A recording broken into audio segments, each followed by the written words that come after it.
Hello everyone, good morning, welcome back. हम राज watching S science classes. तो guys आप सभी का स्वागत है आज की हमारे जीके क्लास में। तो आज है संडे और संडे को भी लेके आ गया हूँ आप सभी लोगों के लिए जीके की क्लास। तो आप हमेशा की तरह पहले इसका स्क्रीनशॉट ले लीजिए, उसके बाद हम लोग बारी बारी से सारे क्वेश्चंस को देखेंगे। तो आई होप आपने स्क्रीनशॉट ले लिए होंगे। तो चलिए, आप लोग तैयार है सीखने के लिए? Yes sir. ओके गाइस, तो हमने पिछले संडे को डिस्कस किया था बौद्ध धर्म के बारे में, किया था ना? Yes sir. तो बौद्ध धर्म के संस्थापक कौन थे? कौन थे? गौतम बुद्ध थे, है ना? इतना सोचने में टाइम लग गया, बताइए। तो उसी का कुछ क्वेश्चंस बचा हुआ था, तो आप सभी लोगों के लिए फिर से लेके आ गया हूँ। ये पूरा बौद्ध धर्म के बारे में है, ठीक है। तो पहला है हमारा कि महात्मा बुद्ध ने निर्वाण प्राप्ति के लिए कौन सा मार्ग बनाया था? तो कौन सा मार्ग था? अष्टांगिक मार्ग। कौन सा मार्ग? हाँ, अष्टांगिक, है ना। अब अष्टांगिक मार्ग क्या होता है भैया, जानना जरूरी है। तो अष्टांगिक मार्ग देखिए, ये होता है 8 प्रकार के। कितने? 8 प्रकार के। पहला समयक दृष्टि, समयक संकल्प, समयक वाक, समयक कर्मांत, समयक आजीव, समयक व्यायाम, समयक स्मृति और समयक समाधि।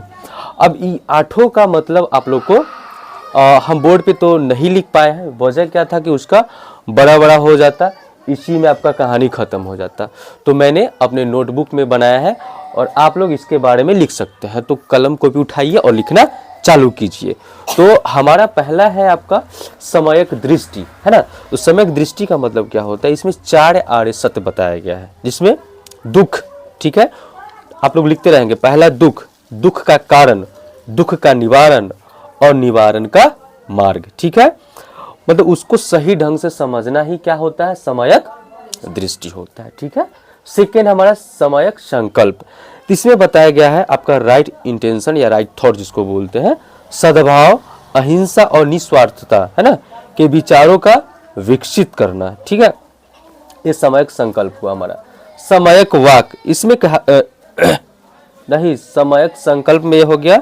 उसके बाद समयक वाक या समयक वाक या समयक वाणी भी जिसको हम बोल सकते हैं, ठीक है।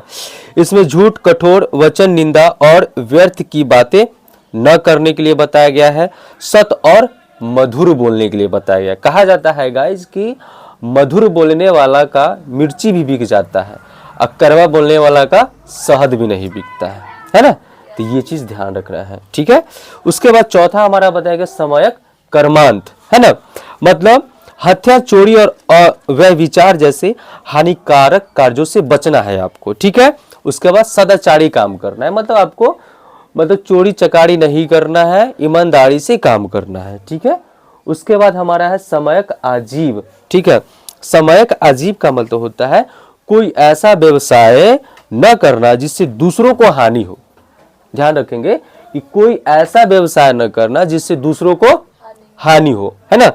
उसके बाद है कि सही तरीके से इसमें बताया कि जीवन यापन करना है, यानी किसी को कष्ट पहुंचा के अगर अपने जिंदगी को जी रहे हैं तो वो गलत है, ठीक है। तो ये 5वां नंबर ये बताता है। 6ठा नंबर कहता है समयक व्यायाम मतलब आपका अच्छे विचारों को उत्पन्न करना, ठीक है, बुरे विचारों को रोकने का प्रयास करना। ये समयक व्यायाम से होगा। अगर आपका शरीर स्वस्थ रहेगा तो आपके अंदर नकारात्मक थॉट्स नहीं आ सकता है। यानी कहा गया है कि हमारा फ्रेश दिमाग में फ्रेश विचार आता है।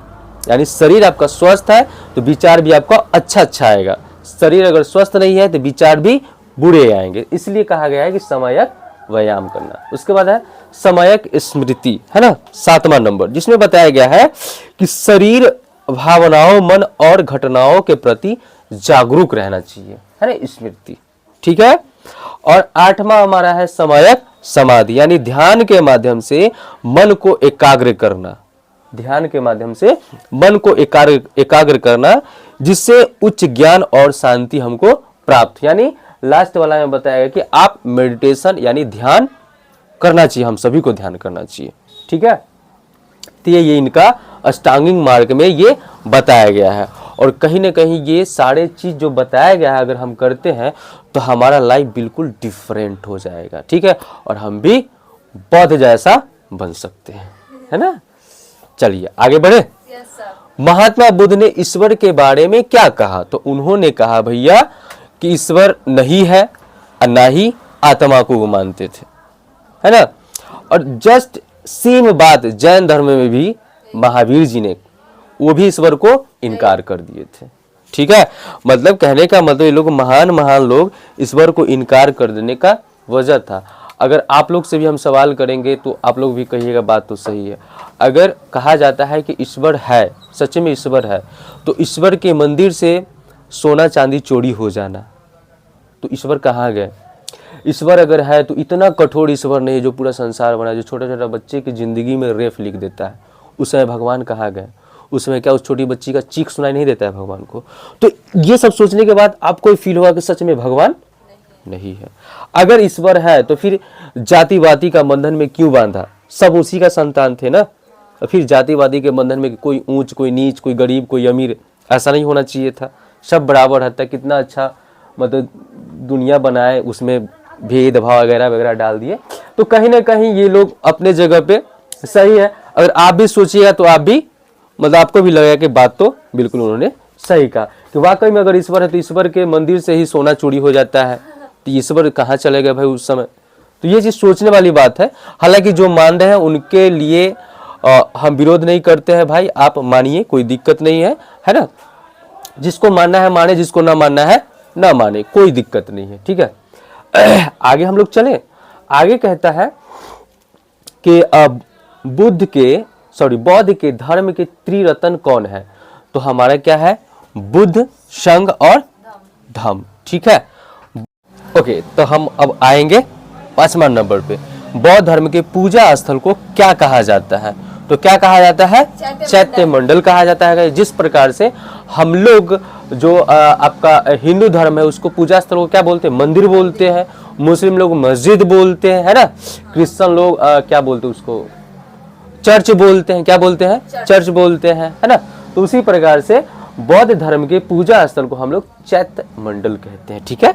बौद्ध धर्म में प्रमुख कितने संप्रदाय थे? तो प्रमुख कितने? 2 संप्रदाय थे। एक था महायान और दूसरा था हिनायान, है ना। चलिए आगे बढ़े हम लोग। बौद्ध धर्म के धार्मिक पुस्तक का नाम क्या था? तो क्या था? पिटक। उसी जैसे कि हिंदू धर्म का धार्मिक पुस्तक का नाम क्या है? महाभारत, है ना। जैसे हम लोग का हिंदू धर्म में क्या क्या है? महाभारत हो गया, उसके बाद रामायण हो गया, गीता हो गया, गीता का उपदेश हो गया, मुस्लिम सबके बाइबल हो, कुरान हो गया, क्रिश्चियन लोग को बाइबल हो गया।